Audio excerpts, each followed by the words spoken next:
You're listening to the Loving Your Own Soul podcast, and I'm your host, Britt Olson. Guided by my own intuition, my intention is to deliver genuine conversations centered around health and wellness, spirituality, self-expression, and culture. In this space, I will provide you with real-life stories, theories, and inspiring perspectives to help you uncover and tap into your own true potential. I'm so grateful you've chosen to tune in with me on this mindful exploration to living a more fluid life through a deeper connection to the soul. Now let's dive into today's journey. Hello everyone, I'm so excited to have you joining me here with this new episode. I hope you all are doing fantastic. I cannot believe that it is August already. It's basically mid-August of 2020.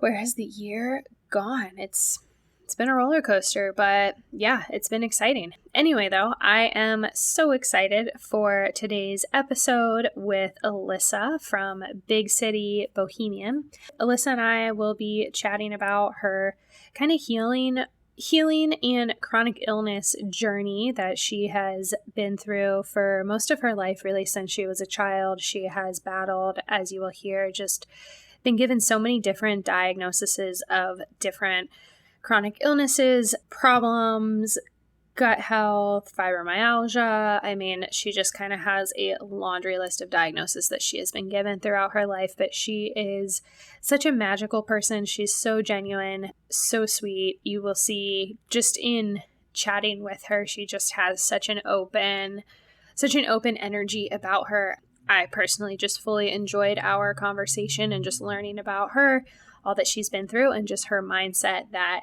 she now carries and how she's really taken her childhood and experiences through adulthood and now really uses them for the better in helping others deal with their own chronic illness, their mindset, kind of getting away from that busy lifestyle, always working for the grind, everything like that, and really trying to find balance and wellness in everyone's daily life. Alyssa is originally born and raised in Queens, New York. She was actually joining me from North Carolina, where her and her partner were temporarily just kind of residing due to COVID and everything like that. Alyssa is a yoga teacher, and as you'll see as we get in through kind of the second half of the episode, start chatting about her work with essential oils and aromatherapy and herbs, and just the way she kind of integrates essential oils with movement and mindfulness and wellness and just everything. It's a great episode. Lots of really good information. You will learn a lot, whether through Alyssa with her own journey and things that she's been through, the different forms of doctors and practitioners that are in the space as she kind of touches on her experience and kind of how she moved through things. So whether you're joining us as an individual looking at your own health and wellness, taking inspiration for a friend or family member who's struggling, or just even looking at how to kind of help raise your children and things that you need to look out for as a lot of us start having children here in the near future, or even current parents and things like that. So it is really an episode for everyone. Like I said, you are going to love Alyssa. She is so great, and yeah, her story is just really compelling and also very relatable as well, as you kind of listen to the different phases that she's been through in her life. And excitingly enough, Alyssa actually has started her own podcast as well. It is called the Bewitching Hour. If you are interested in listening to her with some of her guests, she has had some really amazing guests on there from the health and wellness space as well. I will link her podcast down in the show notes. Again, it is the Bewitching Hour. Without further ado, kind of enough from me. Let's go ahead and jump into today's episode. And I understand that you're down in North Carolina. You kind of left New York a couple weeks ago. Yeah. How's that been going? It's really been a blessing. The New York lifestyle, which is just so much a part of my identity and who I am. And, there are people who don't like to associate their identity with where they live, but I feel like New York is just a unique type of situation. And it's a very unique type of person who can, live there for a while. I've always been a New Yorker. I was born and raised New Yorker. So I've always been very closely associated with New York. And it wasn't until the pandemic really that I felt like I really needed a break, probably just due to, lack of space. And there's a bit more, I don't want to say hysteria, but that is what it feels like there. It's just everybody's very on edge. So taking a break from that lifestyle for a little bit has been so phenomenal and so great. And I'm very, very happy right now. Yeah, that's amazing. I know we've all definitely felt the effects of the pandemic, but I definitely would say that New York has gotten the brunt of it. I can only imagine just the whole onslaught of emotions and the energy and how things must be feeling up there right now. Yeah, definitely. And it's kind of ironic that the thing that makes New York is the thing that made it this hub for the pandemic. It's the people. It's the Mm-hmm. insane amount of people just living on top of each other and being squashed into subway cars. It's, an interesting turn that it took. Absolutely. And you are from, is Long Island, is that correct? I'm from Queens, Okay. actually. So I live currently in Long Island City, which a lot of people get confused if that's in Long Island or if it is somewhere else, but it's in Queens. And I didn't grow up in Long Island City. I grew up in Whitestone, which is a bit more towards the suburbs. So I definitely did have a bit of a balance between like an urban and suburban lifestyle in my upbringing, but was always very, very close to the cities. That's awesome. And now you have been dealing with a lifelong kind of battle of a chronic illness. Do you want to just go into a little bit of that background for our listeners? Yeah, it's just an interesting turn of events, I would say. As a kid, really as an infant, was always very sick. Not in a very severe sense, but I had chronic ear infections as a baby. And as a kid, I had a lot of stomach aches and just a lot of little problems that at the time my parents and even myself probably just attributed it to being a kid.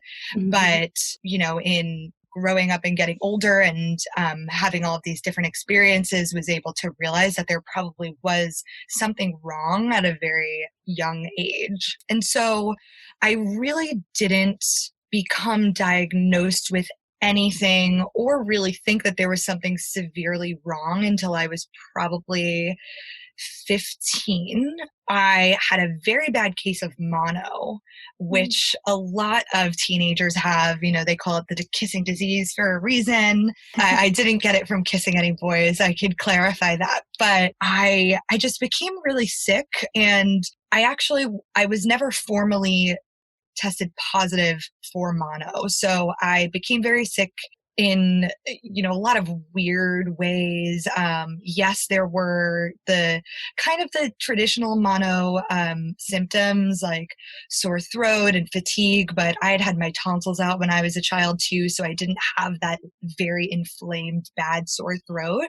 But I was extremely fatigued. I would come home from school and sleep for hours.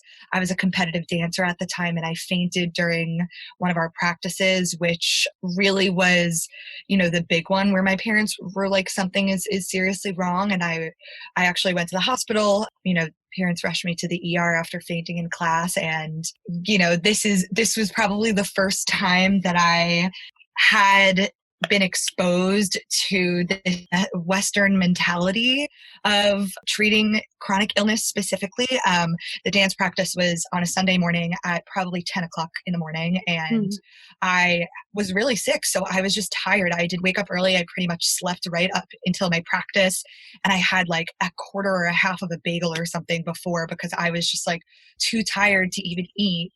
And by the time I got to the ER, time had passed. It was later in the afternoon, and the ER doctor told my parents I was anorexic, and that's why I was fainting, and that was why I was so tired. And My Wow. Yeah, my parents were very, very upset about that. They were just so offended because it was so clearly not the case, not taking away from that experience that anybody has, but Of course. it was just so wrong and incorrect. And, you know, that doctor I think just immediately associated the, you know, body image issues that dancers have with what I was going through. So, you Mm-hmm. know, And went to probably your age as well. And just, exactly. Made a lot of assumptions that really were just not truthful. So that happened. And my parents, you know, continued taking me to doctors since I was 15. I was going to, you know, a pediatrician and they were testing me for mono. It kept on coming back. And it's a blood test that they do. And then, you know, stranger things started to happen. I had this really, really weird episode of mono. I had excruciating leg pain where I felt like I was just completely immobilized. mm, I had my face completely swell up. So my eyes would basically almost seal shut because I was so swollen. My skin turned yellow. Like all of these strange things were happening. And all of the tests were just coming back negative, negative, negative. And then finally, my pediatrician, who to this day, I still think she is like a complete miracle. mm, She, you know, was talking to my mom because my mom was very upset. They didn't know what was going on. I was being tested for lupus and MS and cancer because I was just so, so severely sick. And she, you know, my pediatrician told my parents, I'm going to figure out what's going on. Like, I promise you, I'm going to figure this out. And she took my blood work back and like opened up her textbooks and really was able to find that my Epstein-Barr levels were just insanely high. And the Epstein-Barr virus triggers mono. It's essentially the same disease. So she like, called my parents and was like, she has mono. She has some sort of version of mono. She just needs to rest. Stop having her go to school. Stop everything else that she's doing. Like, she just needs to rest. And I think, you know, for this was going on for over a month. I had been going in and out of school, in and out of school. Finally, my parents just took me out for 3 weeks and I did get better, but I never fully got better. I still had the chronic fatigue. I still had very terribly excruciating leg pain, and there was just no solution. mm. So that experience really started a journey to identify what was going on and why I kind of had these lingering effects of what we were told was mono and something that I would recover from. It's so And much to deal yeah, with at such a young age and such a just a time for females and males as well of adolescence of just transitioning through your teens and then having to deal with a chronic illness diagnosis and everything like that on top of not really getting that proper diagnosis. Yeah, it's just so hard. How is that like mental experience for you? Were you conscious of it or just so exhausted? yeah, I was very aware that something was wrong. And, you know, being a teenage girl in general, like you said, it's a very stressful time. It's a very emotional time. Mm-hmm. I was very upset about feeling like I wasn't normal and that Mm-hmm. there was just something wrong with me and nobody could figure it out. And then that really progressed once we started going for rigorous testing, you know, again, testing for the autoimmune disorder. So again, getting tested for things like lupus and MS, celiac disease, everything was coming back negative. So many doctors told me and my parents that it was all in my head, that I had severe anxiety, that I was making things up. There was one doctor who just told my mom, listen, your daughter is just a hypochondriac, very casually. And it Oh. was that was such a blow because then you start questioning yourself. And I was like, is it all in my head? How could this be? I feel pain. I feel a lot of pain. And at the same time, I did have a cyst in my knee Mm. that required orthoscopic surgery. So I did, you know, go for the surgery, which is, I mean, surgery is surgery. It's invasive regardless, but it was considered a minor surgery. And I really had a hard time recovering from it. I was going to say, were you at risk at all in getting the surgery, or? Because so many doctors didn't really believe anything was wrong, there wasn't any hesitation. And again, at the time, I was this competitive dancer. It was really important that I was able to perform. And the cyst was really debilitating. Obviously, your knee joint is one of the most important joints you have in your body. And so I really did need to get it removed. Finally, after probably, a year and a half post mono, and doing a lot of different testing. That same doctor who had told my parents, listen, I'm going to figure out what this is, and eventually said that I had mono by looking at my Epstein-Barr levels, she recommended a doctor who was the head of pediatric rheumatology at a really famous children's hospital in Long Island. And he was the first doctor who conducted a pressure test on me and diagnosed me with fibromyalgia, which to this day is still a pretty controversial diagnosis. I have my own thoughts on it now that I am much older. This was half of a lifetime ago for me, but that was really the first concrete diagnosis of somebody saying, no, this is what's going on. She has this ailment and that's it. It's not all in her head. She's feeling pain. And the fibromyalgia, pressure test is really unique because it's not a blood test. It's not, it doesn't require any scan. It's done all by pressure points in the body. And the doctors specifically touch different areas of the body, ones that are supposed to trigger pain and ones that don't. So they can see if you're making it up. Interesting. Yeah, that was my first real diagnosis. And I think that brought a lot of peace of mind. And from there really started a different journey, I think, of learning how to live with a chronic illness and what that meant and how and when I wanted to even tell people, because it was just a very sensitive subject. Of course, especially going through so much emotional trauma, we'll call it, with just not receiving proper diagnosis and all the back and forth and everything like that can be so trying. And then especially just that game of then second guessing yourself and having a lot of that dialogue that goes through your head and everything. Once you finally received that diagnosis of fibromyalgia, did you feel, I know you said you kind of felt that peace of mind intuitively, did you think, okay, yes, this is the diagnosis, that makes sense? Or was there any second guessing or anything that went on at that time? At that time, it very much felt like, this is it. This is what I have. We've figured it out.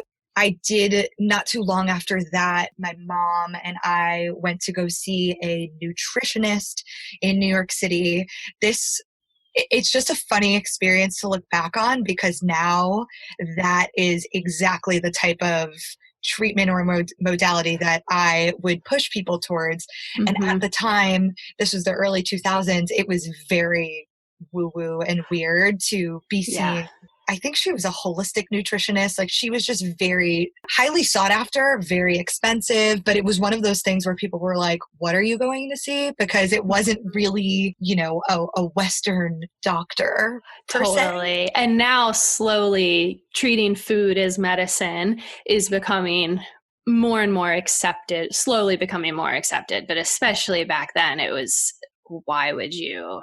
Food was food. We were eating low-fat diets and everything. So yeah. And I think my mom now feels guilty maybe for the way that she brought us up. But at the time, she thought that what she was doing was the right thing. She wasn't teaching us to be unhealthy in any sort of way. My mom's a vegetarian, but she's also very Italian. So we had a lot of pasta and pizza and cheese and these, delicious foods as part of our diet. But we didn't have a lot of fast food or anything like that. And I think knowing what we all know now, she does feel guilty and feels like she contributed to my experience in some sort of way, which it's so not anybody's fault.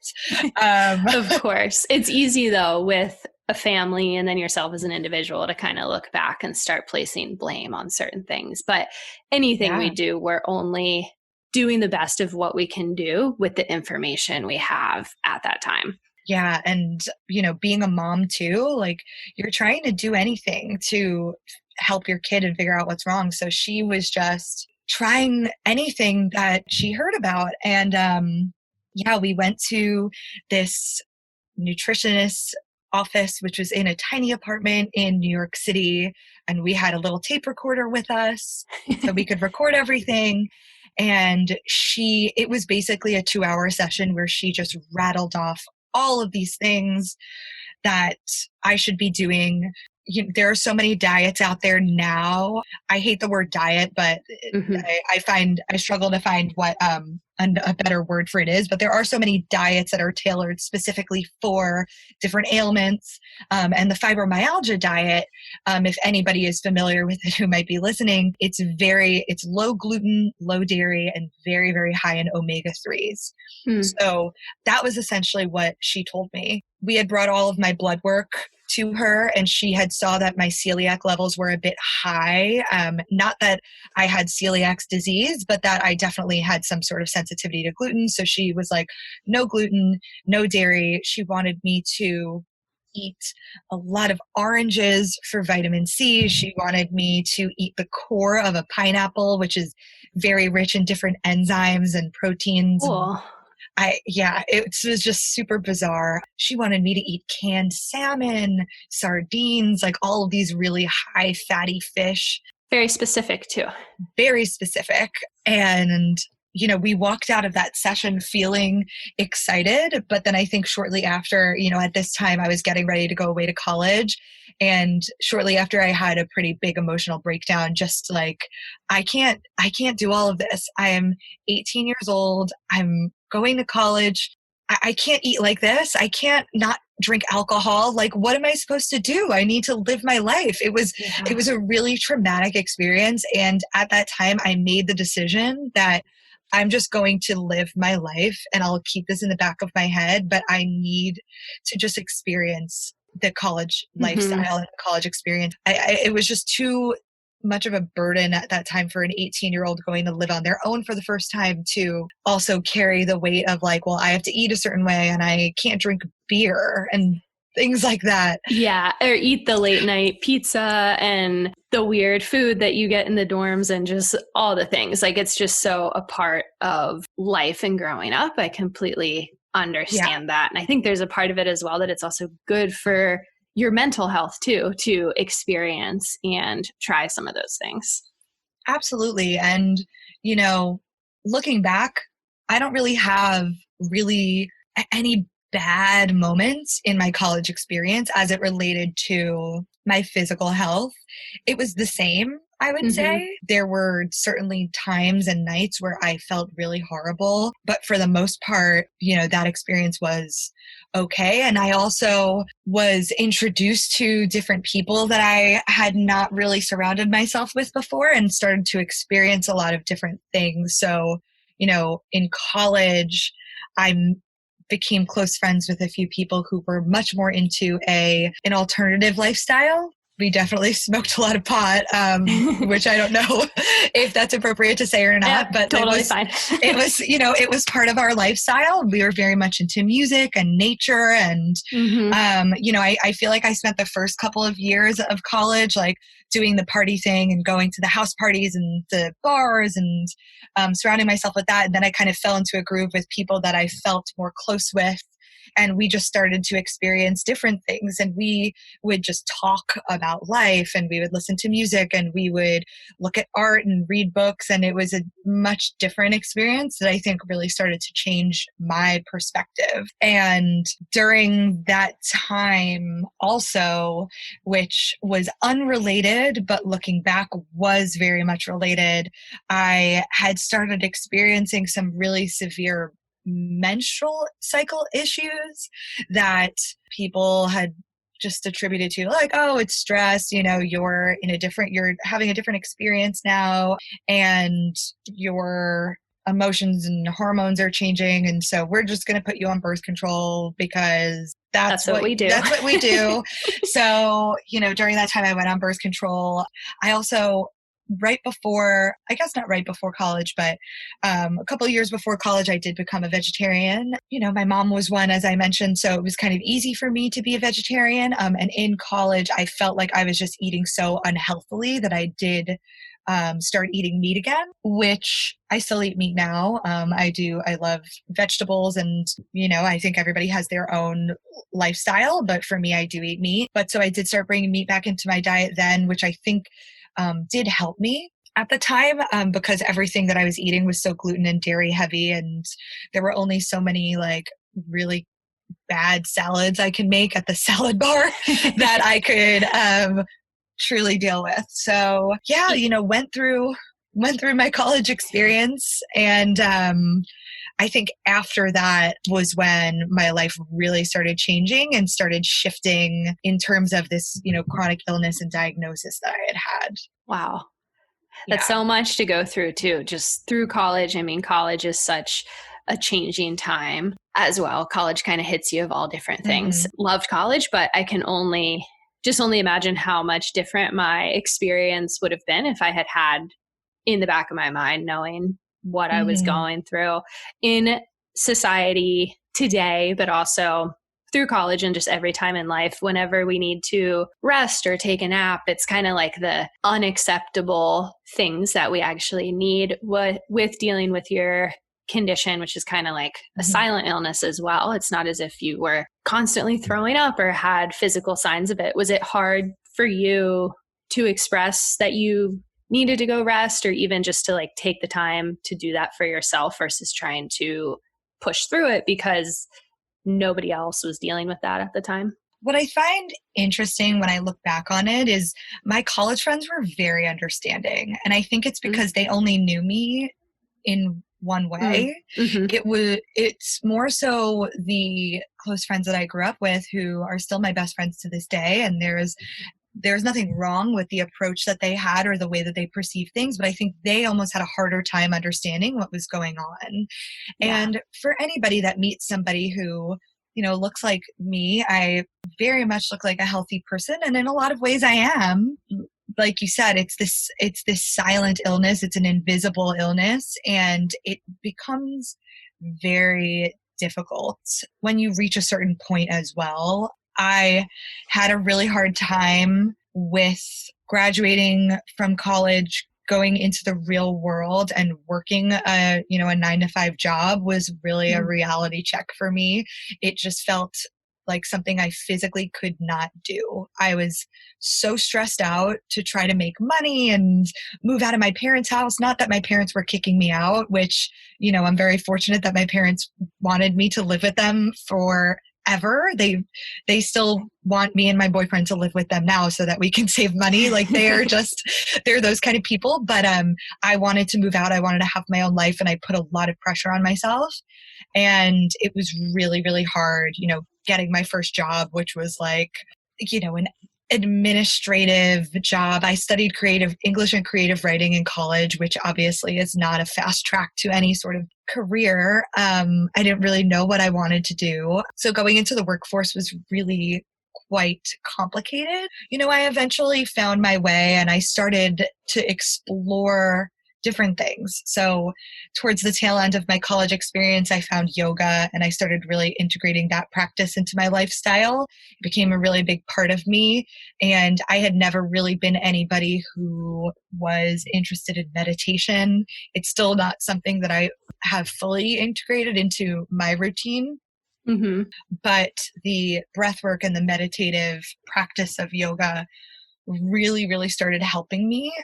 Having been a competitive dancer for so long, being in an instructor-led class was really all that I knew. I was never the type of person where I could easily go to the gym and just like work out. But one of the difficulties of chronic illness, especially something like fibromyalgia or a musculoskeletal illness, is that you really do need to be active because, the sedimentary lifestyle actually makes it worse. And that is an unfortunate cycle that a lot of people who struggle with this type of chronic ailment, they get into, because exercise does hurt in some ways, especially if you do have chronic pain. And I struggled with figuring out what I wanted to do when I stopped dancing. I did a little bit of dance in college, and then, just realized it wasn't something that I was interested in continuing, and did eventually find yoga, which felt like home for me. And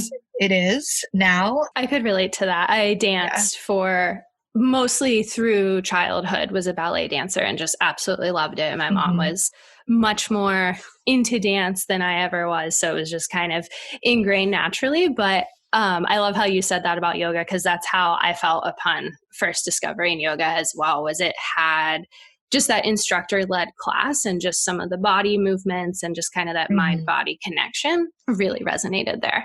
Yeah. And I think us dancers have an advantage in getting into yoga because one of the biggest challenges that, you know, I find with my own students is they do not know their own body. So when they're taking class, it's really difficult to listen to a cue and be able to replicate that in their own body. They have to look around and watch and follow along, which is totally okay. But for me, I stepped into it and I knew how to follow instruction of, where to put my arm or to, rotate my inner thigh. I knew what those things meant Yeah. already. So there definitely is an advantage for us, I would say. Yeah. Um, Totally would yeah. agree. How it must be interesting too. I didn't understand that with your condition in terms of needing to actually incorporate the movement and exercise, but with the fatigue and everything that comes with it, is it difficult to, I guess, get the energy to try to move and things as well? That's certainly what it is. Yeah. It's once you take the movement out of your situation or your daily habits, it becomes much harder to get back into it, as it is with anything, any sort of practice. You Mm-hmm. really need to stick to it. And I think for those who suffer with something that has these chronic pain and chronic fatigue elements, it can be difficult to figure out what's going to work for you. And no two bodies are different. No two people are different. I think that even going for a brisk walk is important. And I try to do that with my dog, especially now that I've been in North Carolina. I push for the longer walk more than my dog does. She, she's 10 years old, so she is a little bit Aw. older. She also is very fluffy, and I think the heat is challenging. But with or without the dog, I'm like, I'm going to go for a really long walk. It's going to get my heart rate up. I'm moving. It might not be this high impact, weight loss type of exercise, but it's better than just sitting on the couch. I love And walking. yeah, I've recently come to really just, yeah, I love it. I think it's really nice. yeah, walking is beautiful, and you can have your own pace. It gives you the opportunity to stop and listen and just observe, which I think is really nice. I've always been really big into hiking, which I think is odd. Living in New York City, it's always a process to go for a hike. It's not like maybe living somewhere else that hiking is more accessible, like maybe in LA or Colorado, or even living in upstate New York. It's a little bit easier. It's always like, okay, we have to wake up early and, take the train, or, I'm fortunate enough to have access to a car. So we're going to drive up there and before we hit traffic. And Yeah, I remember when I lived in the city wanting to go do those things, or when we would make plans to do those things, it was all about so much more went into it in terms of making the plan to do it and how you were going to get there, and then just the time that it takes. And yeah, it's much different than living somewhere where you can jump in the car and drive yeah, 15 minutes to a nature trail.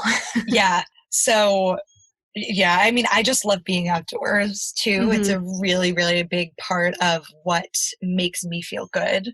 And I've learned that, you know, that's always been the case for me, I think, but I've definitely learned that more recently. Part of my journey too has had me appreciating a lot of different elements as it relates to what the earth gives us in terms of food, in terms of, you know, natural supplements, like anything that you can do to better yourself, which I didn't really fully end up discovering until probably, not that I didn't, I just discovered it, but it wasn't something I integrated as part of my life until probably 6 or so years ago. I was in my early 20s, and I was in the workforce. I was trying to deal with that. I was doing my yoga. I was dating and, doing all of the typical early 20s things. And I started to get sick again, but in a different way this time. So, Did you find um, that before that you kind of had a handle on your illness, so yeah, to say? yeah, I kind of knew what was going on, and I had always had stomach issues. Like I always was like on edge about having, a really bad reaction to something that I ate. And like, I never really cared to pay too much attention to what it was, to be quite honest. But I always Mm-hmm. knew like I have a sensitive stomach. Like, that's just what I would tell people. And then it became a much bigger problem. So I was having a lot of upper gastrointestinal issues where I really couldn't eat anything. Wow. And it was scary to be in that situation because I hadn't been in it before and I didn't really know what was going on. And I had, been introduced to some of these different types of diets like paleo and obviously vegan diets, but paleo was a big one at the time. And I was dating somebody at the time also who had severe stomach issues, which he called leaky gut. And I had never heard that term before in my life, but it actually is something that people deal with. And it's essentially when your stomach lining has like completely eroded and you your body is unable to really digest properly. So he had a very specific way of eating. He didn't have any gluten in his diet and he drank a lot of bone broth, which was certainly not a trend 6 or 7 years ago. And I started having all of these really serious problems, was just very concerned about what was going on. I saw, a pretty incredible gastroenterologist who immediately did an endoscopy, which is, it's like a non-invasive procedure where they put a tiny microscopic camera down your throat and Mm-hmm. take a look at your stomach. And as soon as I came out of the procedure, it wasn't in a hospital, but it was a hospital-like type of office. And I was sitting there kind of waking up out of, being under anesthesia. And my doctor came over to me and she was like, "How much over-the-counter pain medication are you taking?" And I was like, I pretty much live on a leave because of Mm-hmm. all of my body pain. And she was like, "Yeah, like you can't do that anymore. You're destroying your stomach lining." And I was just completely blown away because I had such bad stomach ulcers and they look different when it's from over the counter pain medication than when it's a more, organic ulcer. Oh, I So didn't know that. yeah, and she said Interesting. she knew immediately that it was from pain medication. And I was just like, great, what am I going to do now? Like, this is all that I know. And I had been on so many different medications for fibromyalgia that didn't necessarily work for me. And I just don't think are necessary. I've pretty much been on all of the approved ones that they have. I mean, there might be a couple more by now, but I was always on this like cocktail of medications because it would be like, okay, well, you're going to be on this for fibromyalgia, but you're going to be on this for the sleep issues, and then you can take this because you might feel groggy in the morning from the pill that you take to make you sleep. And it was just like enough already with all of this. And then hearing from my doctor that I was doing damage to myself with my over the counter pain medication, I was just like, wow, I really need to figure out what's going on and just stop this. Like, I can't continue just abusing my body in this way. And I wasn't even doing anything wrong. I was Mm-hmm. doing what I What was you were told and told. what I knew was right. So that was a really big reality check for me. She also put me on, well, right after that, I was on a low acid and low FODMAP diet, which was very difficult. A low acid diet in general is tough, and I love coffee. I love tomatoes. Like, it was just really difficult. And low FODMAP is a very specific kind of diet for food sensitivities. And I actually swear by this. It's an elimination diet. It's not meant to be something that you do 100% for the rest of your life, although some people do that. But FODMAP stands for, I have to look it up because I'll butcher it because I never know. So each letter stands for a different type of, a different type of food. Mm. So it's fermentable, oligosaccharides, desaturates, monosaccharides, and polyols. And so they are all short chain carbs that end up being absorbed poorly by the body. And so by eliminating all of them and then slowly integrating them back into your diet, you can figure out where your triggers are. Mm. And for me, this was probably the first time where I felt like, okay, I am taking control of my lifestyle. And, I went through that process of figuring out what was going on in my body, what was causing issues. And I thankfully was able to eliminate so many things. At the same time, I really became more integrated in using essential oils as a part of my lifestyle. So not even just for their, beautiful smells, which I think we all think of when we think of essential oils. You think of like lavender and peppermint and all of these kind of feel good things, but essential oils are really powerful when it comes to, antiviral properties and immune boosting properties. And so I also started using essential oil blends that were specifically for joint pain and using them topically. So I was able to finally get this hold on my lifestyle where I didn't need to be on all of the medication and I didn't need to be damaging myself. Some of these, what we all think of are as like normal or default ways of dealing with pain. They're I think they're almost like so acceptable that it's as normal as like having a cup of coffee in the morning. It's like, oh, if you have pain, you take Aleve or Advil. I know for me, I being an athlete growing up and everything like that, and probably through the end of college till my early 20s I was always the Advil popper. Yeah. Whether it was from just muscle soreness and everything like that. I dealt with shin splints, so I used a lot of Advil with running and things. And then in college, when started understanding hangovers and all that, even more Advil came into play. And then I had learned, somebody had said something about their stomach lining and how Advil wasn't that good. So I was like, okay, that's fine. Now I'll take Aleve. So took Aleve for a period of time. And yeah, it's just so scary. Like we didn't know any better. And a part of me is grateful that we could be the guinea pigs so our generations who we raise underneath of us won't do that detriment to their bodies. But it's just so common. And like you found out something that you thought you were doing to help yourself was actually in exchange hurting another piece of you. And I feel like that comes as well with pharmaceuticals or just prescriptions and things like that. In dealing with illness, you're prescribed something to fix one thing without maybe looking at the root cause of it. And then by fixing that one thing, you end up hurting something else inside of you. I was exactly going to say something very similar about, the finding the root cause is something that I've realized much more recently is just so important. And I think a lot of these things that we do, they're just a band-aid. They're not actually fixing anything in the long term. And so, unfortunately, while I wish that my chronic illness story would be over by this point, okay, I find out I have the stomach ulcers and I do the low FODMAP diet and everything's great. As things happen and now that I'm fully aware of what is going on in my body, I understand the culmination of everything that I was experiencing was really waiting for this one moment to just like basically have a full-on body breakdown. And I lose track of time now, but it must have been about a year and a half ago or maybe a little bit longer.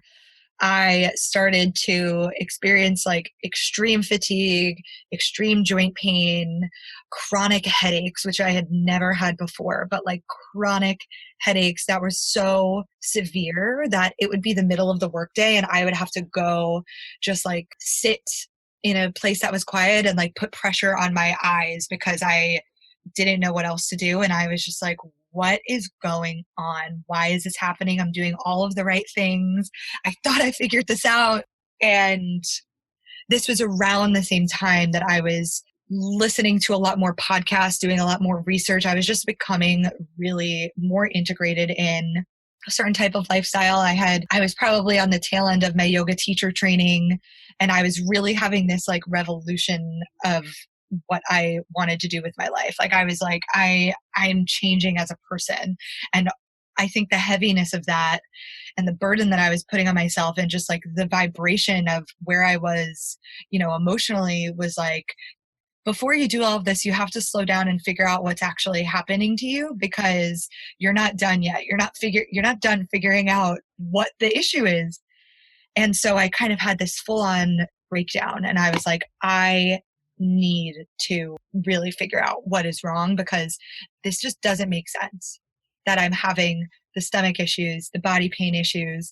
At this point, I'm thinking back to my like menstrual cycle issues. Like, I'm like, it can't be that one person just randomly has all of these separate ailments. There's just no way. Mm-hmm. So I found a functional nutrition doctor who was very expensive, which is one of the issues that I have with our, Western medicine lifestyle, is these functional medicine doctors who maybe don't prescribe pharmaceuticals or think about things on a surface level. The access to those doctors is not very easy for most people. And I feel very fortunate, and I know that I have a privilege of being able to afford and have the support to go to a doctor that's that expensive. But I fully believe that this was what I needed to do. And I went to my doctor's appointment with him. It took forever to get an appointment. His name's Dr. Raphael Kelman, and he's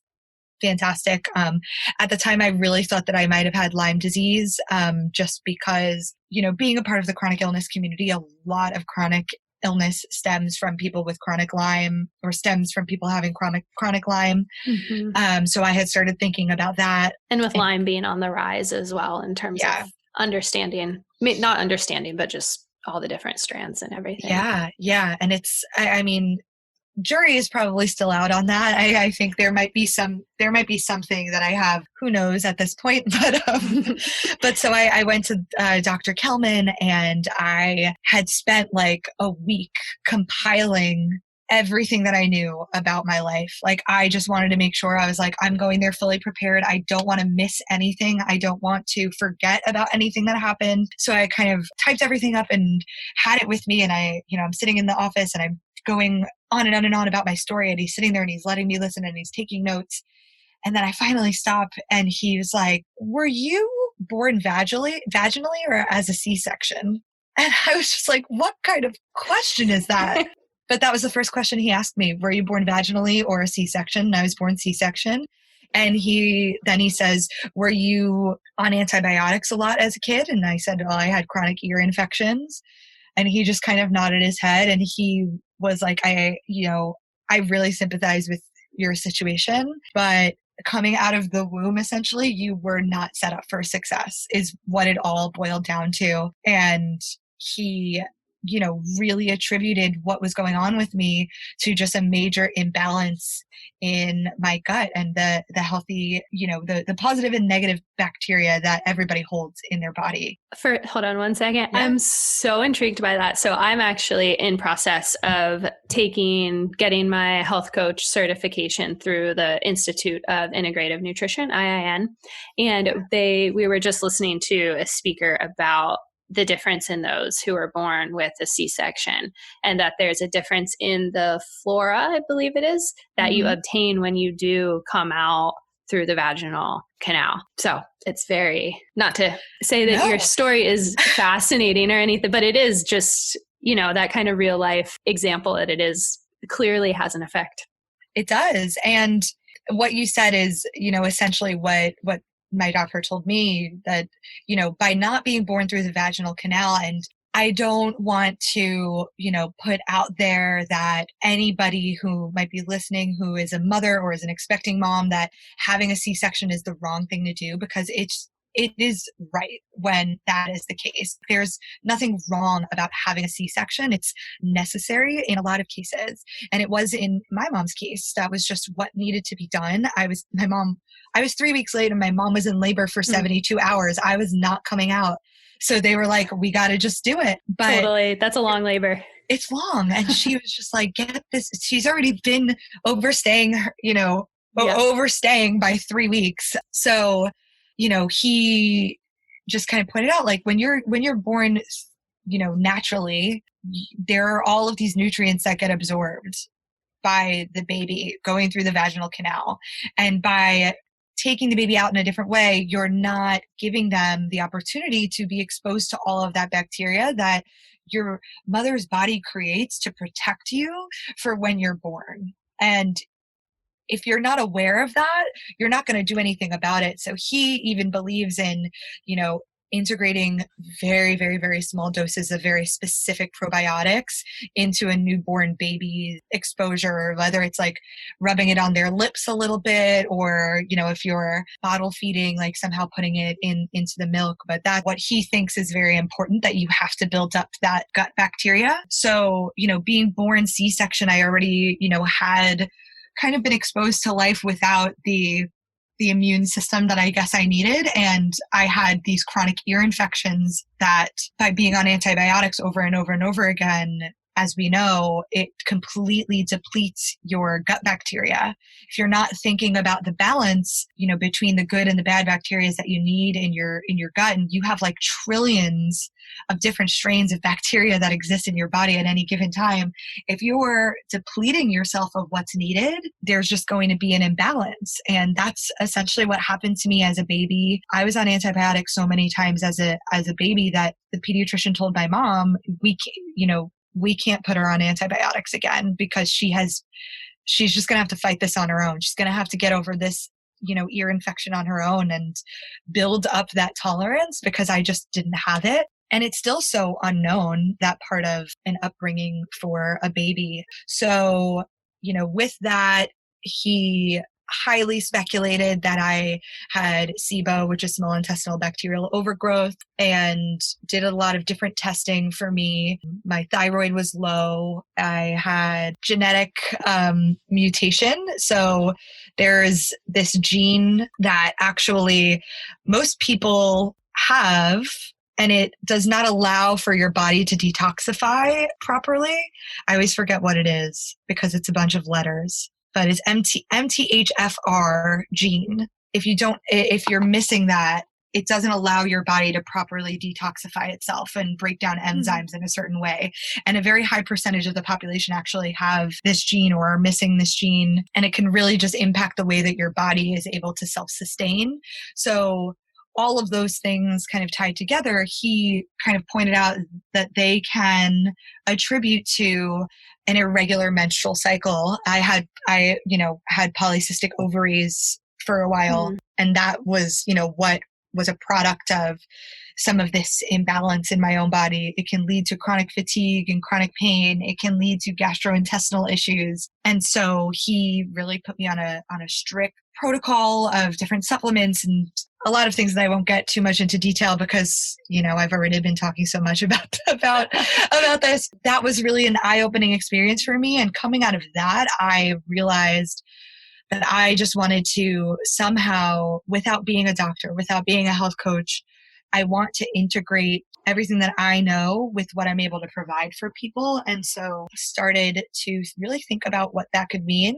And by culminating, you know, my experience with yoga and my knowledge of what I had gone through, a lot of reading that I had done, having essential oils being an integral part of my lifestyle, I kind of started to naturally attract people who were just interested in what I was doing and what I knew. And so started a wellness and mindset coaching business specifically for those who suffer from chronic illness. And, you know, my goal is really to help those who, you know, especially have like this hustle and bustle lifestyle of us New Yorkers, to understand how to slow down and how to even put small practices into their day to day to really allow the body to reset, which is, I think, a big part of what happens when you have this imbalance. So, you know, right now, I'm still always trying to learn and understand what is going on within my own body. I'm very interested in doing another Epstein-Barr test and seeing if that might be, you know, living somewhere,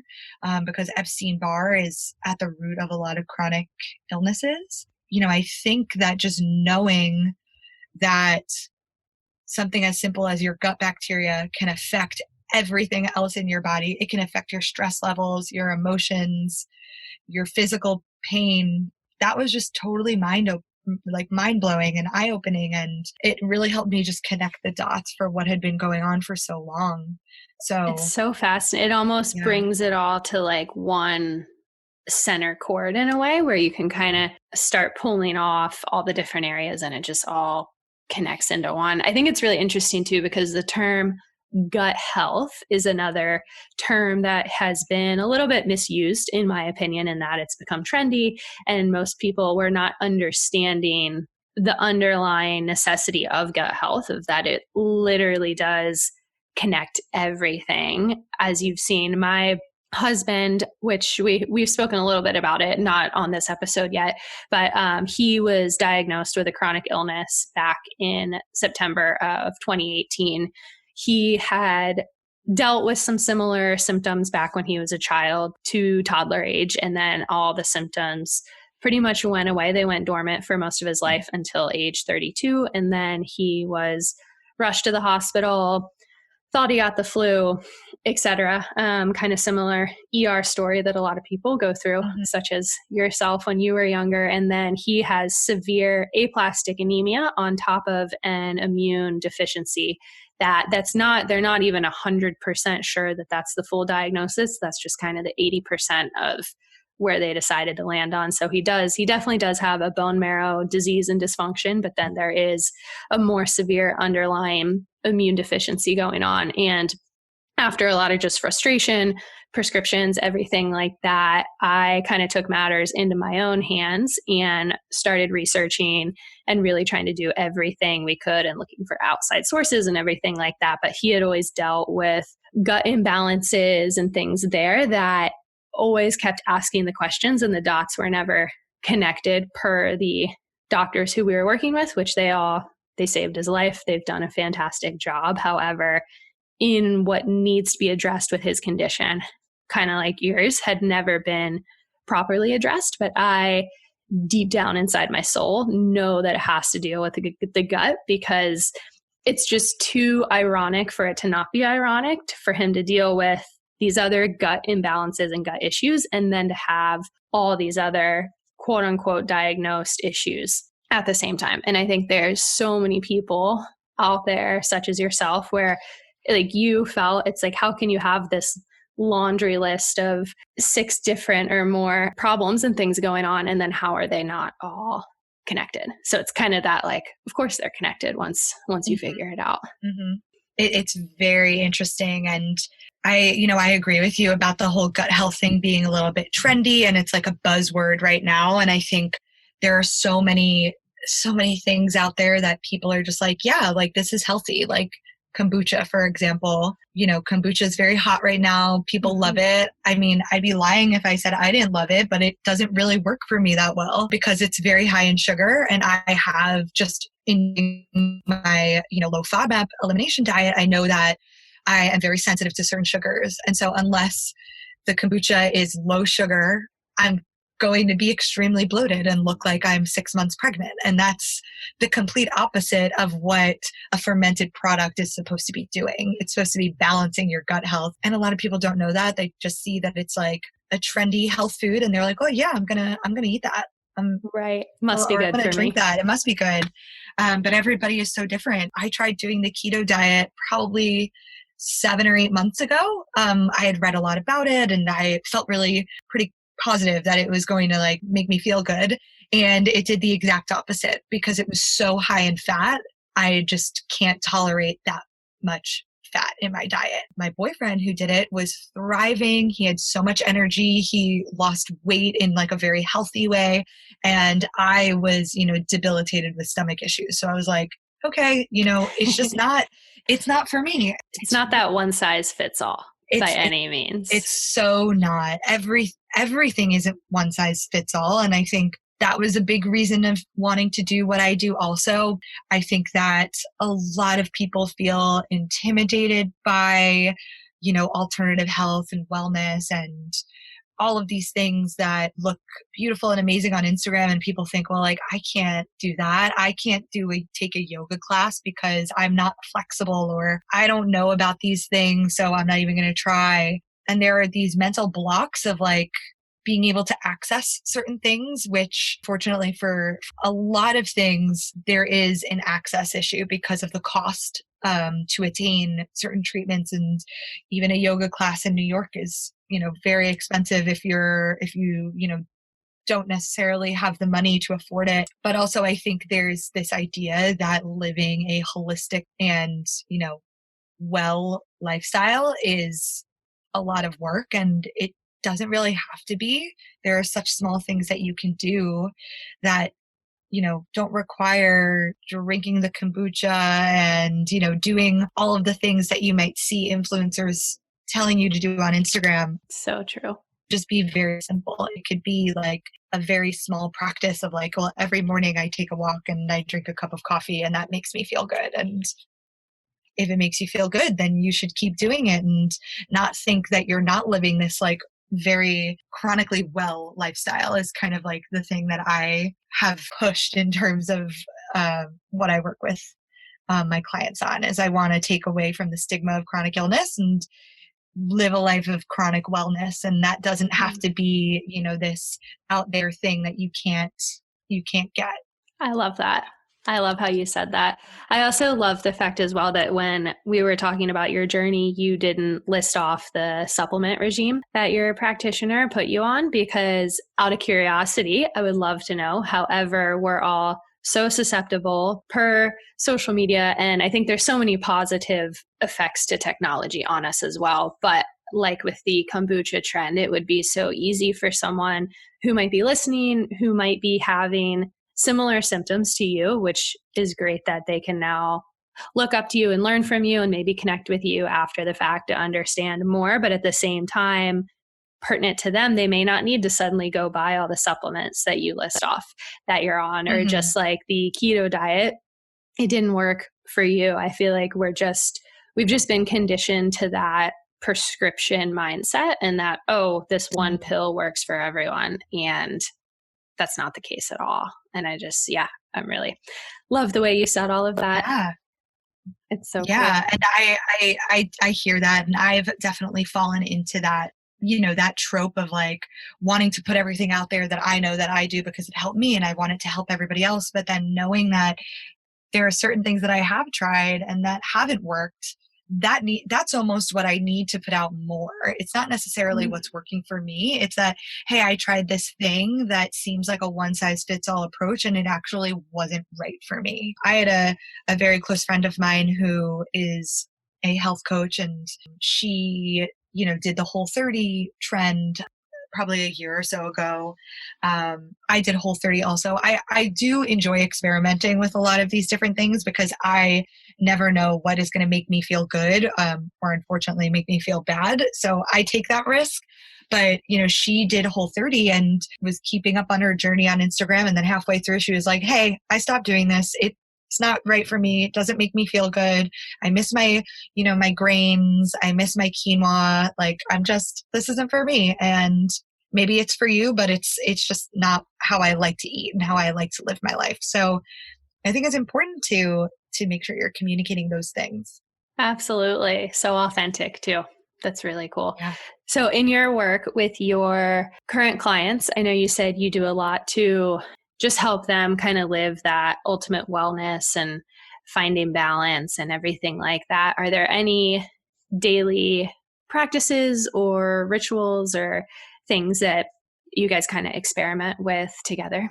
Yeah, it's definitely something that I like to take from their own experiences. I like to understand my clients almost from youth. It's like, what did you like doing as a kid? What was your favorite activity? And almost taking that and transcending it into something that you can implement into your practice as an adult. So, as I said before, for me, I love nature. I always loved nature. Even growing up in Queens, I was always outside and barefoot, and my parents hated that, but that was what I loved. So now, as an adult, whether I'm living in the city or, temporarily in North Carolina, my own mindfulness practice is making sure that I'm getting outside and I'm taking a few deep breaths and just enjoying what is out there. That doesn't have to be, overcomplicated. For some people, they want to establish a meditation practice and they come to me wanting to understand how do I integrate that into my lifestyle. And so we work on that and we figure out how much time do you have to dedicate to it? Do you want this to be part of your morning routine? Is this something that you want as a solution when you're feeling stressed out? There are so many different ways that you can integrate these things into your rituals, like you had said. I'm also a big, and I've mentioned essential oils probably 5 times already, but I'm also a big believer in incorporating essential oils into your lifestyle because it's such a small way that I personally feel you can connect to the earth, because essential oils are these condensed compounds of plants, seeds, leaves, flowers. Plants have such a high vibration. And when they're condensed into this small little bottle, all it takes is one drop of something, and knowing where to put that and where to integrate it into your body or, your daily ritual or daily routine. It can have these really profound transformational effects, which I do see happen a lot. But there's not a specific ritual that I advise every single person to integrate. And I also want, them to figure out what's going to work for their lifestyle. For some people, the only time that they have, and, I work with a lot of people who live in the city, but the only time that they have to themselves is on the subway. So how do you cultivate a mindfulness practice on arguably one of the most non-relaxing places on earth? How do you do that? If in going through your day to day, some of these people, they don't want to wake up earlier to meditate. Or one thing that I've definitely made part of my ritual over the past few months is my morning skincare routine. I feel off if I'm not doing that. And it takes me 10 minutes. It's a part of my day. And it's a really beautiful experience that I have. But I also wake up 10 minutes earlier to do it because I know that that's the time that it takes. And some people, they're hitting the snooze button until they absolutely need to. And that's okay too. Mm-hmm. I do often because, I have studied tarot for a while and I've always been interested in more spiritual, witchy types of aspects of the world. I study tarot and I do with permission, I like to integrate that into how I might interpret what one of my clients might be feeling or what they might need at that specific time. And I also recommend a lot of other healers as well, just because I know that I might not be the right person for somebody. And what I do is a lot about self-worth and connecting back to your true self, because that's what's helped for me. But some people might need some, deeper energy healing, or they might need to really work on anxieties that they have that they need to overcome. 100%. I definitely want to talk about tarot and just more of the spiritual side and everything like that. I love all of that myself. Yeah. But first, the essential oils, I'm so intrigued by that. And I'm sure a lot of people as well, whenever incorporating holistic practices, sometimes they may not work as quickly as popping the Aleve or whatever it might be. With essential oils, how exactly do the oils work with the body? And for anybody wanting to kind of better understand and get more into the therapeutic effects aside from the beautiful smells that they give off, because they are amazing. Do you want to just tap into that a little bit more? Yeah. So essential oils are, they're so versatile. And I think that most people, when they think of using an essential oil, they think about the aromatherapeutic aspect of it. So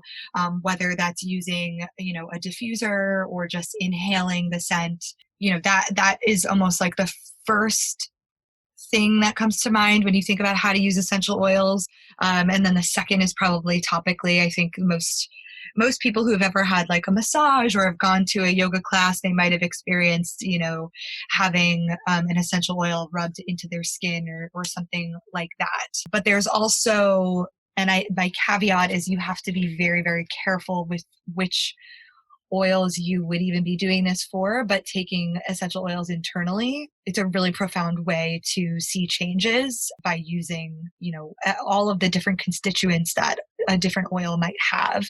So aroma, aromatherapy, topical application, and internal use are the three ways that you can really use essential oils. And as you said, like for the most part, they're not going to be these instant effect. But for some of them, there are. I find with a lot of the topical blends that I use for things like headaches or joint pain, you can really experience the effect right away. I think that it does go in tandem with a holistic support lifestyle. So you do need to be integrating, the turmeric and the basil into your day to day to lessen the inflammation in the joints. But you can use an oil that is a blend of some really, really, we call them hot oils, but they're considered hot oils because when you put them on your skin, it causes a reaction because they are so strong. Those hot oils can really get right into the area that needs the most help. So for joint pain, I definitely recommend integrating some of the anti-inflammatory oils. I mentioned turmeric and basil, but also topical oils as well. So the brand that I work with is doTERRA, but they have a lot of different blends, specifically that target topical pain. So there's a blend called Deep Blue that I use. And it's a combination of wintergreen, it smells great because it has this like wintry, minty smell, but there's also like chamomile that's involved in that oil, so it is very soothing, but it's a very intense smell. I compare it to like an all natural icy hot is what it's what it kind of gives off. But I think when you become immersed in oils, like at least for me and the people who I've gotten hooked on them, it like just becomes part of your lifestyle because there is an oil for everything and there isn't a one size fits all oil. But I think in starting out with them, it's experimenting with the few that are maybe a bit more approachable, like the lavender, the peppermint, the lemon, the tea tree, the ones that you see more frequently, and understanding what the different properties are of those oils. Most people don't think of tea tree oil as being anything other than maybe like an acne removing oil. Like that's the thing that I hear a lot from people who have used tea tree. It's always been in some sort of like acne removal cream or spot treatment. But the reason why tea tree is so powerful, it might not have the best smell, but it's antifungal, it's antiviral. So you can use tea tree as a cleaning product. I put tea tree and lemon and peppermint in a spray bottle with some, distilled white vinegar and use that to clean my surfaces because I know that it can get rid of all of the, nasty things that might be living on surface areas. So there are those very tangible ways that you can integrate oils into your lifestyle. But where I also lean into oils and when I do work with my clients, which is a little bit different than what you might hear about in terms of essential oils, even from like the aromatherapeutic and topical or even internal applications, is the spiritual aspects of essential oils and what vibration they have and what are they targeting emotionally and where do you need that in your life. And so florals are very much high vibration, but they're also very soothing and very mothering. So if somebody might feel like they need to be comforted, or if they're struggling with some sort of emotional block from a family issue that dates really far back, I might suggest using a floral oil daily, whether it's just like rolling it into their palms and inhaling, or just, like putting it on their wrists or somewhere that feels natural to them and just sitting with it and thinking about what it is that they want. If they're saying, I want to be comforted, or I want to overcome this block that I have towards, my family ties, or I want to be more vulnerable to love and relationships. I really encourage people to use them and sit with that. That's so cool. Yeah. And there are so many ways that you can integrate oils into your life. And for some people, they are really intrigued by the cleansing aspect of it. And some people are intrigued more by how you can use it for, even for skincare. I think that oils can be really great if you're, trying to come up with a skincare regimen, which can seem very surface level, but hey, like there's an oil for everything and for everyone. And there are so many ways that you can use them. almost like whatever the gateway is to get you into oils. Are there, I would assume there's probably more like highly regarded, like better oil brands than other ones out there? Yeah, so I think that when you are looking for an essential oil, it's important to do the research on how much a really good oil might cost. So the oils that I work with are not cheap because they are distilled in a way that it's keeping the integrity of the product. They are not cut with any sort of synthetic smells. That's what you often find with the really cheap essential oils that you can pick up even in Whole Foods. You know, like people think of Whole Foods as being like the mecca of like the natural food store, but they carry essential oils that really aren't essential oils because they are blended with synthetic fragrance. And because the essential oil industry is unregulated, they don't really need to disclose all of the ingredients that might be in the bottle. And I think it's really important to know what it is that you're buying, and, you know, what you're putting on your skin or in your body is very, very important to know exactly what that is.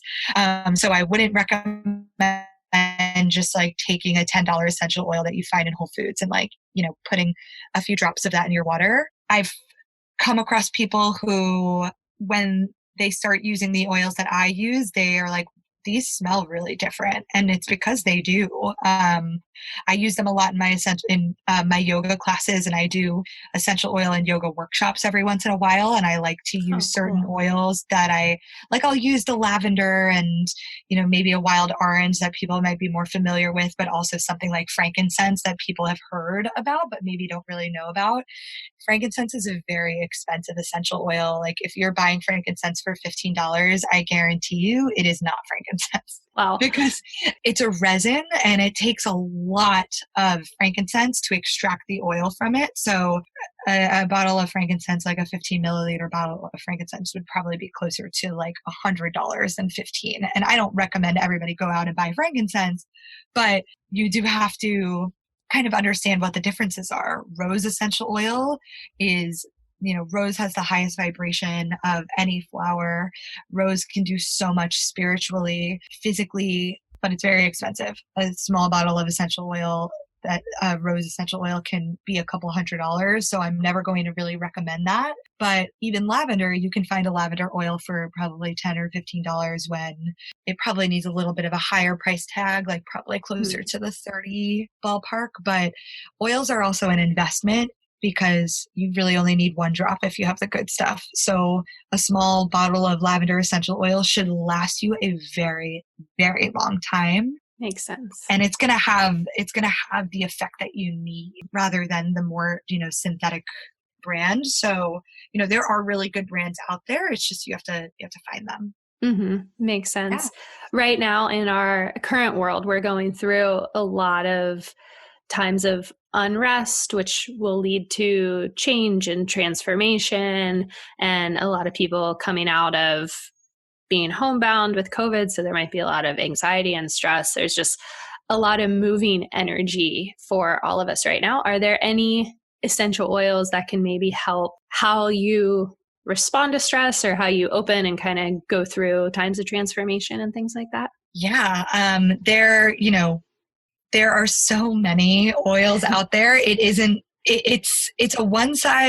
not a one size fits all, but there are a few that I gravitate towards, and that I recommend when people might be experiencing stress or when they need confidence, which is almost what I feel like we're going through right now. It's like people need the confidence to like get back out into the world and feel good about what might be happening, because there is a lot of drama and stress that is a part of our world right now. Rosemary is a really, really great oil when it comes to connecting back with your true self. I find the smell of rosemary to be very therapeutic and relaxing, and it helps you focus a little bit, which is I think what a lot of people need when they're experiencing anxiety or stress, is being able to center and ground themselves. So rosemary is one that I gravitate towards. Cedarwood would be another one that I would recommend. Cedarwood is not very expensive either, but any of the wood oils are going to have that grounding and centering effect. And I like to, when I'm using a cedarwood oil, I like to think about the actual tree and Mm. the trunk. And cedarwood has a very, very woody scent, whereas like a sandalwood might not. It's a little bit sweeter, but cedarwood very much feels woody and it smells woody, but it is so grounding, and the smell of it is just so immediately profound. When it comes to more emotional stress for women, clary sage is a really great oil. A lot of people will recommend it for, menstrual stress or for menstrual reasons, but I find that, the herbaceous aspect of it is very soothing. And, rosemary is also an herb. Herbs are very fresh and they can be uplifting while also being like a little bit more centering and grounding. Citrus oil is also like, if you're looking more for that confidence boost or to have a pick me up, are really great. Any citrus is going to naturally uplift. When you think about citruses in the wild, on a tree, they're usually this very like bright, bold thing that you have to reach up for and get. And that's exactly what citrus does. It kind of like brings you up and out and disperses all of the positive energy. Bergamot is probably my favorite for anxiety when it comes to citrus, because bergamot does have a lot of similar properties as lavender with the stress and anxiety aspect of it. So, and lavender, of course, but I wanted to maybe give a few oils that people don't normally hear about, but lavender is a beautiful oil for stress. It's, there are chemical constituents in lavender that have stress reducing properties. So it's not just because it smells nice, like there is an actual reason. But yeah, I also think understanding the actual properties of the plant help understanding what you might need in that very moment. So for me, like when I'm personally feeling anxious, I know I need to be more grounded. So I'll gravitate more towards the tree oils. And I think that, that visual helps me. Yeah, it's so cool. I'm excited to learn more, maybe chat with you a little bit after this. I've been really into herbs and everything like that, and just nature just for different healing properties. However, tapping into essential oils and understanding all of that deeper is an area I haven't leaned towards yet, but I'm very, Mm-hmm. very fascinated with it. But with the oils properties and just kind of tapping into ourselves, whether on a spiritual level or soul-based level, and intuitively also understanding ourselves more. Tarot and having your tarot cards read and everything like that is a huge, huge part of it that I feel like at least people are starting to get a little bit more curious about online. You see a lot of chatter of terms of people buying decks and everything like that. How did you first learn to read? Was it through someone or was it just kind of self-exploration? Yeah, it was a self-study for me. It started out as something that I was just interested in, and then I just really decided to immerse myself in it for about a year, I would maybe say. I had initially had my cards read as part of an astrological reading. So I went to have my birth chart read, and the astrologer also did tarot. And I hadn't asked for tarot at the time. I just was going for my birth chart. And at the very end, she was like, I think we should just read your cards. And I was like, well, I don't, how long is it going to take? And, how much does it cost? Like, I was kind of like apprehensive, but she was like, no, like, she was like, no, I think we should just do a reading. Like, let's just do it. And I was like, okay. And she did a Celtic cross reading for me, which is one of the more traditional, spreads that you can do. And it was just a very different experience. It was something that I hadn't experienced before. And I didn't necessarily walk away from it being, like oh my God, like I need to get into tarot. It was just like, wow, that was really interesting. But I didn't really connect with the imagery on the cards, which is really, really important. If you are going to study tarot, it's letting the deck choose you. And I don't mean there is a lot of like, it's almost like an old wives' tale that you shouldn't buy your first tarot set, that it should be gifted to you or given to you. I don't necessarily believe that. I think the cards just need to speak to you in some sort of way. But I didn't really connect with the visuals on the deck that she had, which was a more traditional deck. So, I just kind of had that in the back of my mind. And then I came across this really beautiful tarot deck called the Wild Unknown Tarot Deck by Kim Kranz, who's a really amazing artist. And I at first was just very impacted by the visuals. She takes the approach of using like the animal kingdom to represent a lot of the different cards and the meanings behind them, whereas a lot of the traditional tarot cards are more court based. So they will have, the king and the queen and the empress and the page, and it didn't always resonate with me. So, I found this tarot deck and I decided to just do a self-study. I listened to a few different podcasts about tarot and how people did readings and explained the cards and explained numbers and colors and all of the different aspects of how you can do a reading. And then eventually I just cast all of that aside and just did, self readings on myself daily. And then I started to do readings for others. And it just takes practice, and you learn the cards, and sometimes you're off with what you think. Usually that's not necessarily the case, but it is an interpretation. And I think that people can be very scared of tarot and think it's cultish or Wiccan, and people who are very religious I find are very hesitant to dabble with it. And for me, it's just another guide. It's just another way to look at your life and the choices that you might have to make. At the end of the day, the cards aren't going to, it's not fortune telling. It's not going to predict your future. It's just maybe bringing to the surface some things that were lingering in the back of your mind, or bringing attention to something that you need to pay attention to that maybe you're not focused on. So that's how I like to really integrate it into the work that I do and just my day to day. It's interesting how it really does create almost just more of a confirmation, like you said, of things that you were potentially questioning, or maybe you were in the back of your mind, whether you were conscious or not conscious of them. I feel like that as well in working with different mediums and calling on your spirit guides and things like that. You're typically not really receiving too much new information. It's innately in there at some point. It just helps to draw it out and maybe focus attention to it. Mm-hmm.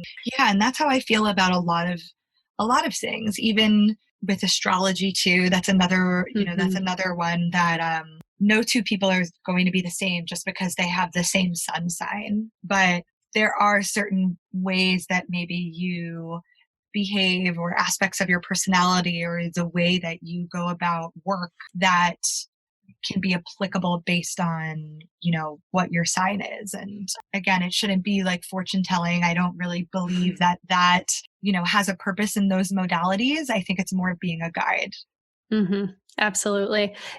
I know that that's kind of helped you in your life in terms of tapping in more internally and everything like that. And then I would assume that you see a lot of those same benefits and then working with your clients as well and kind of opening them up. And have you seen them be able to then further tap in deeper and live closer with alignment into who they are or what's going on in their current life?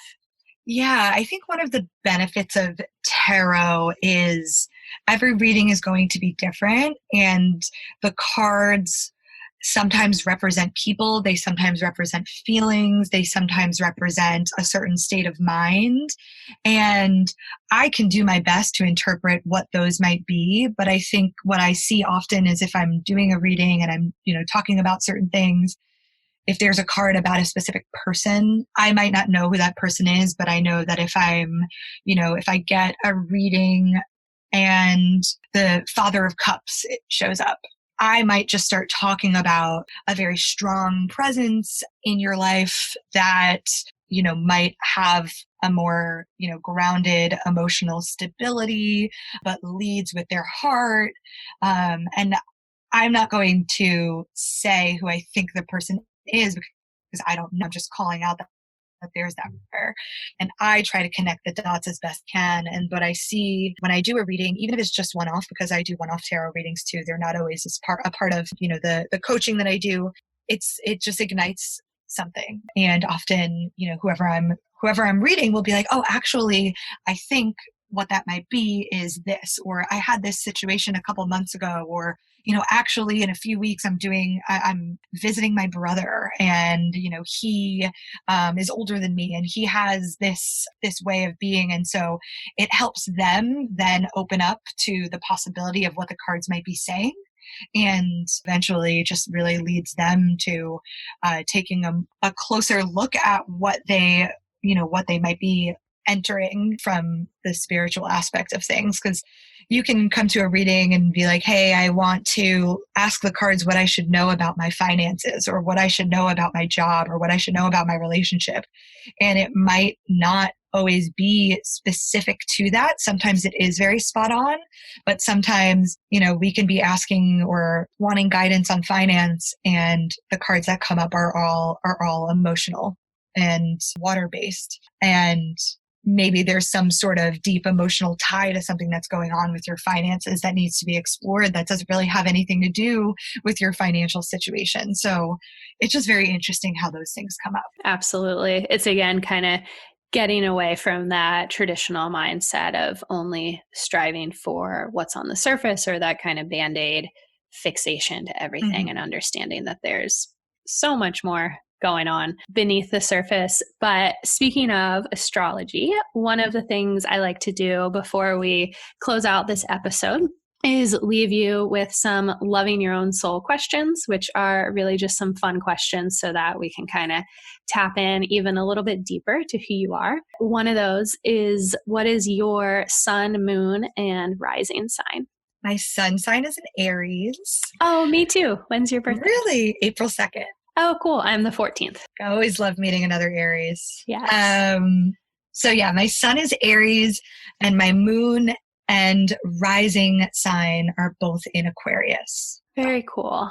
I love that. How did you think that once you had your birth chart read, did it help you understand a lot more of who you are?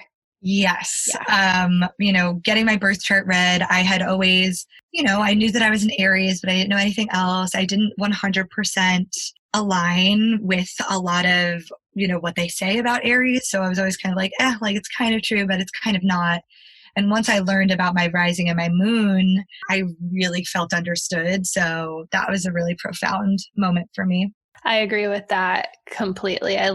Enjoyed being in Aries, but as I got older, kind of didn't quite disconnect from it, but there was a lot that I was like, that's not me. My moon is Sagittarius and my rising sign is Cancer.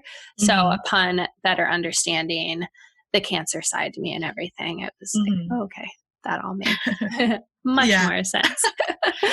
We talked about this a little bit earlier, but do you have a favorite essential oil? Like, is there one that maybe just resonates closer with your soul? Yeah. They tend to change based on what I'm needing at the moment. But right now, my favorite oil is probably neroli, which is a floral oil. I believe it's part of the jasmine family, and it just is very soothing and it's very feminine, and I've been leaning into that a lot lately. So right now that's what I've been using every day as my perfume, I guess, is neroli. And then I always like to have a base oil of a wood oil. So I've been really into the sandalwood and neroli combo right now. That sounds really nice. Yeah. Do you have a current crystal or stone that you're maybe working with right now, or just are finding more attached to? I've been having amethyst with me a lot, just because I find that it's very spiritual connected and it's very protective, and what we have going on in the world right now, it felt very needed. I'm not the biggest crystal person. I love them and I want to know more about them. I also want to learn more about everything. So I kind of get in my own way with that. But I've had amethyst with me and just out and present for a couple months now.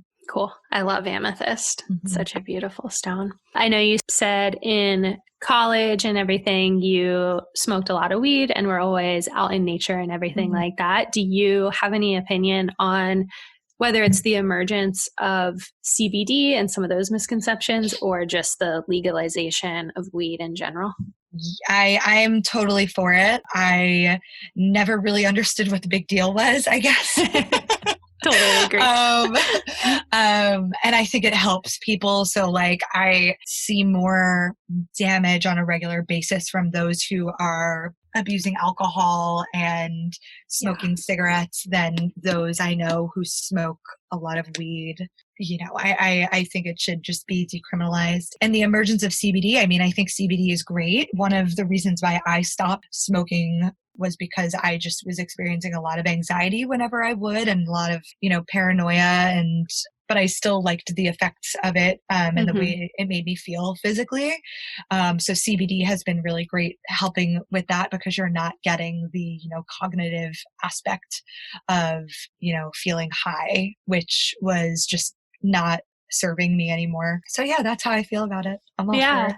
I love it. Same. I totally agree. Did the plants or plant medicine have any significance in your own, whether it was healing journey or spiritual journey? I've always just felt so connected to plants and the earth and nature. And I haven't, really dabbled in anything psychedelic, I guess I would say. I'm interested in certain things, but haven't quite gotten there yet. But I do really believe in the power of plants and the power of nature. And these are living beings in the world that help us be. They're part of the development of oxygen and the world that we live in. And I think it's really important to remain connected to those things. So I've always been really big into flowers and grass and greenery. And, I think even that is medicine, just, being able to appreciate those small things. Absolutely. They're so vital to who we are as human beings. It's kind of like the trend of houseplants right now. Yeah. I feel like it's kind of a no-brainer. I don't know why everyone feels so amazed by bringing plants into the home because it's really just an innate part of who we are to begin with. But it's great though that people are tapping more into that side of them, not to discredit them. It's just kind of funny if you think about it. Yeah. When did your exploration to diving deeper into your own soul first begin? And how has it evolved since then? I think I've always been a little bit more in touch with the inner me. Like even as a kid, I was always very imaginative. I was always really into writing. I kept journals. I was always just very in touch with me and always felt like there was a bigger purpose than what was, maybe on the surface. In my early 20s, I definitely did a lot of soul searching, just being in a situation that I didn't feel totally comfortable in. I was never really interested in going out and partying and all that. And that's a big part of your early 20s, especially in New York City. So I felt really isolated from other people at that point because I was doing those things, but I didn't feel connected to it. And there was always something calling me to explore other things. And I became much more into yoga, which really, I think, helped me just turn a curve in how I think about myself and my purpose in life. And I think being a yoga teacher was probably the biggest blessing I ever received. And I'm always still learning as part of my own practice, but even understanding the 7 limbs of yoga and what that means. And before even going into yoga teacher training, I only thought about the physical aspect of it. And so being more immersed in those, other areas of your soul is very important and profound. And so, I would say I've always been an inward person, like even as a child, but definitely, the past 10 years has been quite transformational. Yeah. I love how yoga has been such a big part of your journey. I think it's such a beautiful practice that I hope more people will incorporate. But for those who are interested in connecting with you, where can people find you? You can find me on Instagram. My handle is Big City Bohemian. You can also find me on my website, which is just bigcitybohemian.com. And you can also just email me. It's alyssa@bigcitybohemian.com, ALYSSA. So yeah, any of those places you can find me. Amazing. Well, thank you so much for joining us, and I look forward to continuing our conversation again soon.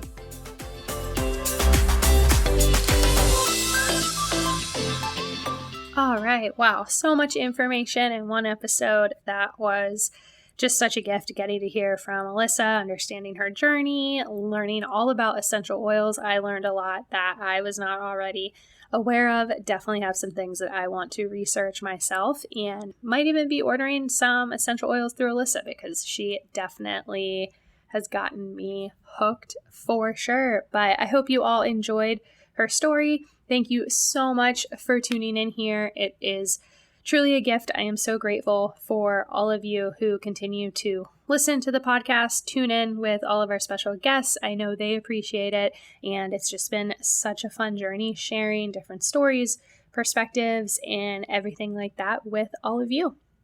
If you do feel called to leave a rating and review, I would be forever grateful, as that is truly the best way for us to really help the podcast grow legs, help these stories get to the right ears, and continue inspiring and just paying forward all these great efforts to us as individuals and then as a collective society as well.